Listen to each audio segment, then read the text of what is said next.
30 idées pour 2030.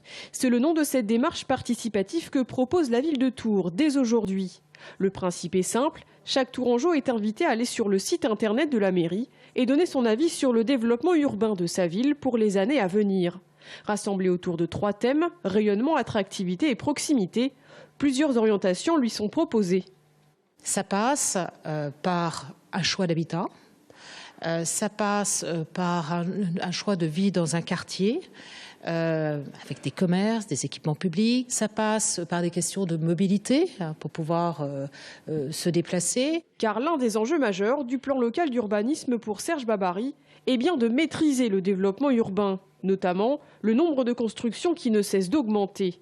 De 560 logements construits par an entre 2004 et 2009, la ville est passée à 1000 entre 2009 et 2014.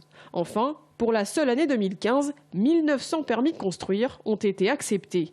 Nos propres constats, c'est qu'il y a une densification forte que permettait l'ancien PLU, en particulier dans le couloir du tram, puisque c'était une possibilité d'élever les constructions sur une zone très large, 500 mètres de chaque côté du tram. Ça nous semble être un peu trop uniforme. On doit pouvoir adapter ce vaste couloir en respectant des zones d'habitat individuel pour éviter d'y implanter brutalement et dans le respect de la réglementation des immeubles qui viennent perturber l'harmonie architecturale du quartier. Autre conséquence de cette densification de l'habitat, une population urbaine qui baisse. L'objectif étant donc de maintenir ou faire revenir des familles et des jeunes actifs en centre-ville.